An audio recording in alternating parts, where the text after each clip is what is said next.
రంగారెడ్డి జిల్లా రాయకోడ్ మండలం అల్లాపూర్ శివార్లో గల తెలంగాణ రెసిడెన్షియల్ గురుకుల పాఠశాలలో 10వ తరగతి చదువుతున్న విద్యార్థిని హాస్టల్ భవనంపై నుండి కింద పడడంతో తీవ్ర గాయాలయ్యాయి.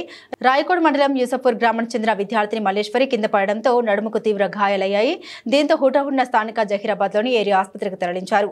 ప్రథమ చికిత్స అందించిన అనంతరం మెరుగైన చికిత్స నిమిత్తం విద్యార్థిని సంగారెడ్డి జిల్లా ఆసుపత్రికి తరలించడం జరిగింది.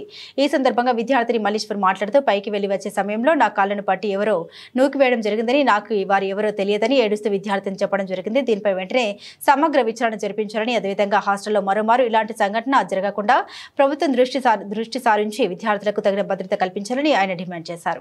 అధ్యక్షునిగా టి రాజేష్ మాట్లాడినది ఏమనగా, సో మొన్న ఇదే విధంగా ఈ హాస్టల్లో జరుగుతున్నటువంటి రాయకోడ్ హాస్టల్లో జరుగుతున్నటువంటి సంఘటనలు ఏదైతే ఉందో ఈ ఒకటే ఏం కాదు, గతంలో కూడా లాస్ట్ ఇయరే ఇదే సేమ్ అడ్మిషన్ ఇయర్లోనే రావడం జరిగింది. సో దానికి తోడు ఈరోజు కూడా ఇలా జరిగిందంటే చాలా దౌర్భాగ్యమైనటువంటి సిచ్యువేషనే. దానికి తోడు ఏంటంటే ఇక్కడ ఉన్నటువంటి హాస్టల్లో ఉన్నటువంటి లెక్చరర్స్ కానివ్వండి, టీచర్స్ కానివ్వండి, మొత్తం నిర్లక్ష్యమే. ఏంటంటే ఒక స్టూడెంట్ ఆర్గనైజేషన్ అయినటువంటి మా ఎస్ఎఫ్ఐ ఏదైతే ఉందో ఎవ్రీ ఇయర్ అధ్యయన యాత్ర పెట్టడమే కాకుండా విద్యార్థులకు ఉన్నటువంటి సమస్యలు తెలుసుకోవడం కోసం అని చెప్పేసి అధ్యయన యాత్రలు ఇలాంటివి మొదలుపెట్టినా సరే ఆ హాస్టల్లో ఉన్నటువంటి సమస్యలు బయటికి వస్తాయని చెప్పేసి చెప్పకపోవడం ఒకటి దుర్మార్గం.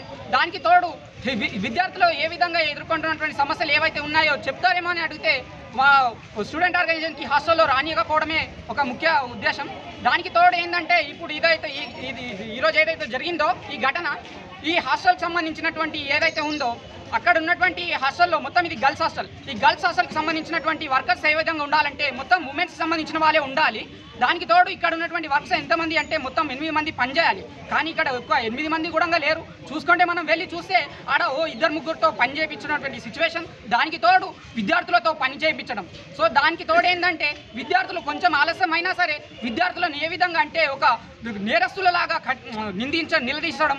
ఒక విద్యార్థికి ఏదైనా తప్పు జరిగితే ఆ స్టూడెంట్ ఏ విధంగా ఆ టీచర్ ఏ విధంగా మాట్లాడాలంటే సంజాయించి మాట్లాడాల్సింది పోయి వాళ్ళకి ఏదో ఒక ఉగ్రవాదులు తిరిగా ఓ టెర్రరిస్ట్ లాగా చూసి వాళ్ళని ఉన్నటువంటి ఫ్రెండ్స్ ముంగట కానివ్వండి, క్లాస్ రూమ్ ముంగట కానివ్వండి, అందరి ముంగట మాట్లాడేటటువంటి సిచ్యువేషన్ ఇది.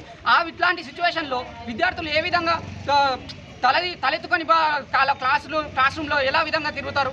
ఒక విద్యార్థికి మనం ఏదైనా అంటే ఇప్పుడు ఉన్నటువంటి సిచ్యువేషన్లో అందరూ ఇప్పుడు ఉన్నటువంటి జనరేషన్లో ఎట్లా అంటే మొత్తం సెన్సిటివ్గా ఉన్నారు. మనం ఏదైనా ఒక విద్యార్థికి ఏమైనా అన్నామంటే వాడు సెన్సిటివ్గా తీసుకొని మైండ్ సెట్ మారే విధంగా ఉంది. కానీ అట్లాంటి ఉపాధ్యాయులు ఇక్కడ సొంత ఓన్గా చేసుకొని మాట్లాడేటటువంటి సిచ్యువేషనే లేదు. సో ఇట్లాంటి ఘటనలు ఇదే కాకుండా ఇలా రాయకోడ్లోనే ఎందుకు జరుగుతున్నాయని చెప్పేసి సమగ్ర విచారణ జరిపించాలని చెప్పేసి తెలియజేస్తున్నాం.